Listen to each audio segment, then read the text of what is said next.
Silent, invisible, invincible, the ultimate hunter. This time, Los Angeles, 1997. Let's talk about Predator 2. He's in town with a few days to kill.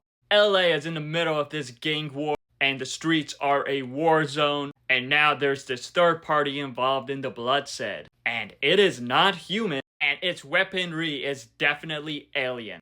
And with how this film is, it is definitely different than the first one, as we do not get Arnold back in this one, but we do get Danny Glover in the main role. And Danny, he was great in this film, while we do get Ruben Blades, Bill Paxton, and several others. And I thought that the cast was pretty good for the most part. I did like the cop squad that we saw in this film. And I do wish that it just had more moments of them together, because when they were together, that was pretty entertaining. Bill Paxton, in my opinion, he was a huge standout in this. He stole the show at times. But with Danny Glover, he was great in the lead, and his motivations wanting to hunt down this creature worked.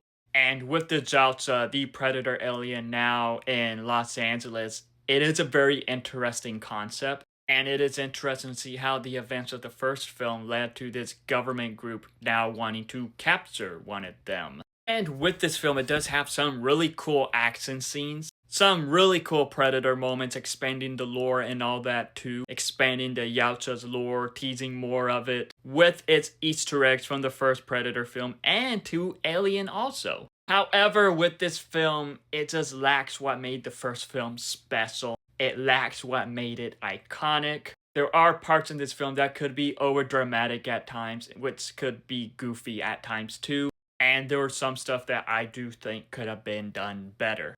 And it just has like a lot of that 90s, 80s cliche. But while this film didn't really work well at times, it is still pretty entertaining. It does have its entertaining moments. But overall, with Predator 2, while it is not as great, as iconic as the first film was, it was still a pretty decent film. It is entertaining, it was fun, but it was one that I think could have been better. But have you seen Predator 2? If so, what are your thoughts on it? Let me know in the comments below and follow me for more.